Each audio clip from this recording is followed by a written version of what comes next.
Yeah, when it comes to slavery, it's a kind of confused question, and because slavery came and slavery went, but in reality, I think the real slavery is in the mind. Yeah, like I was saying the other day, that we now have so much mental slavery today. Yeah, we are. The moment you try to behave like an African, it's like, oh, this guy is primitive.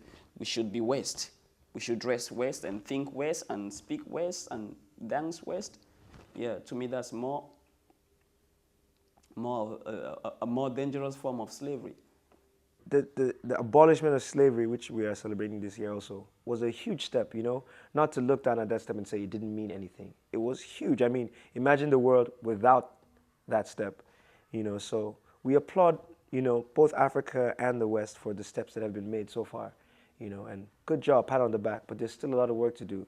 And so let's not, you know, go back into our shells and think everything is okay. People are still enslaved to, and maybe a more real slavery, you know, in certain term to economic situations, poverty, you know, lack of information. We should not forget about history, for sure.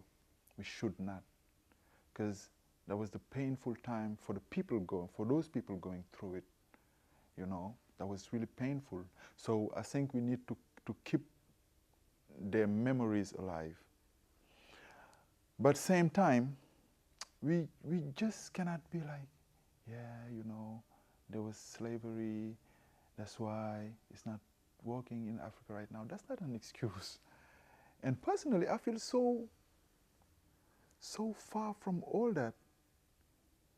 It's really difficult. That's the truth. It's really difficult as African to relate to slavery. I relate more to what is going on right now as an African, because that's a different reality.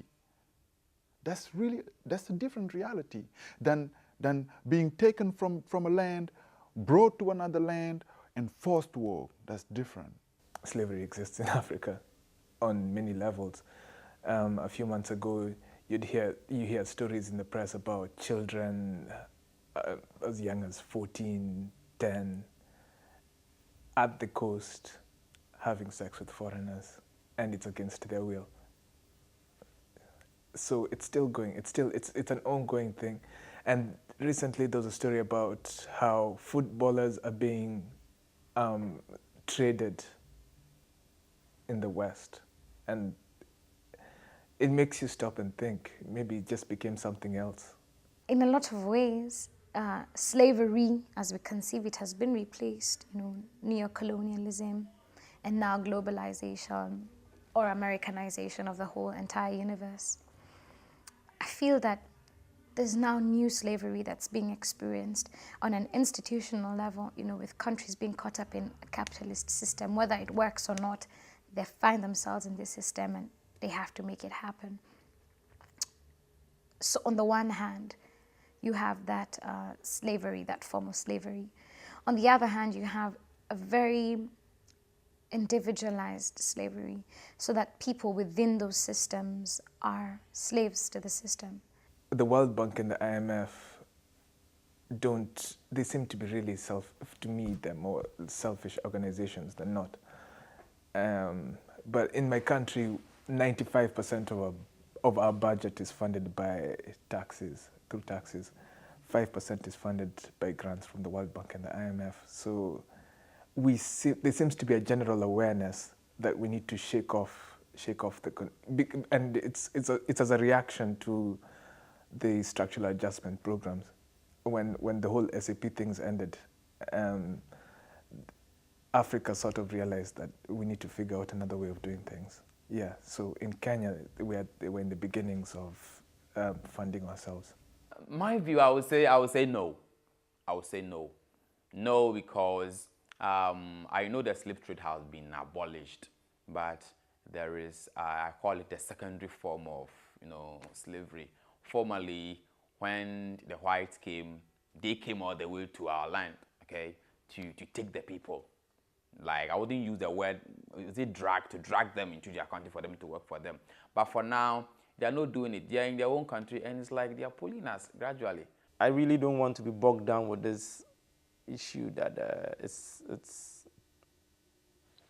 a white man against a black man thing.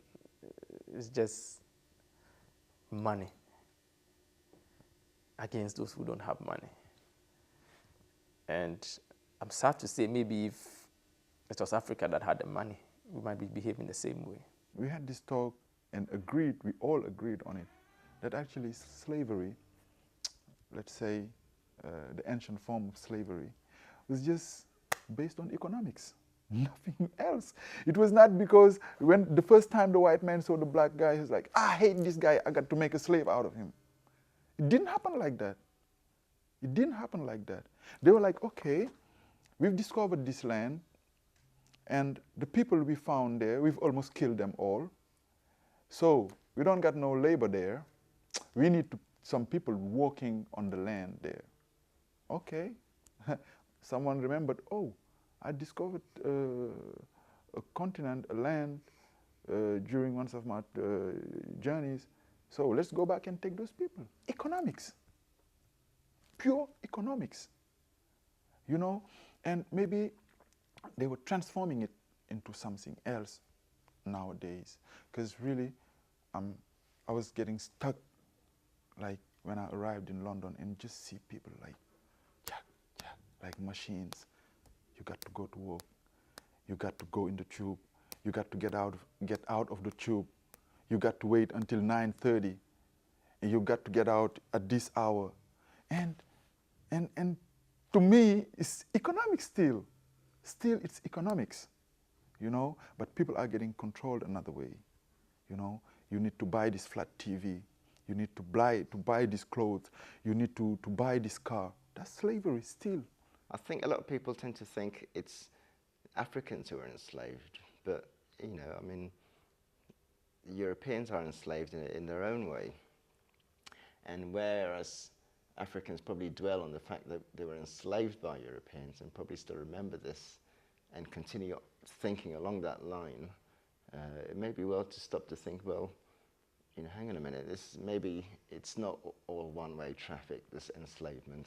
Now in these days, which I stayed in London these 4 days, I can see quietly that even the Westerns are slaves to these icons and symbols, and wherever I go in the underground, even in the bathrooms, are instructions, and there are logos everywhere, and people here also are slaves, exactly like what happens in Greece or in Egypt or in Saudi Arabia. We are all slaves of few people and few corporations in this world. We have a piece which we're talking about, I'm a slave, you know, about being a slave to your mobile phone bills and being a slave to mortgages and being a slave to like a system where it's like, if you don't have a credit card, it's hard to survive. You know, you've got to go through the bank systems. If you don't have credit history, then you can't get a mortgage. And if you don't do this, then you can't get that. In many developed countries, I see that a new slave, it's working. And most of the country that were colonized and become free, but we usually see as a freedom of waving your flag, but everything is still in control by the big countries. So we haven't really come to a point saying that we are really free and we can run our life on our own.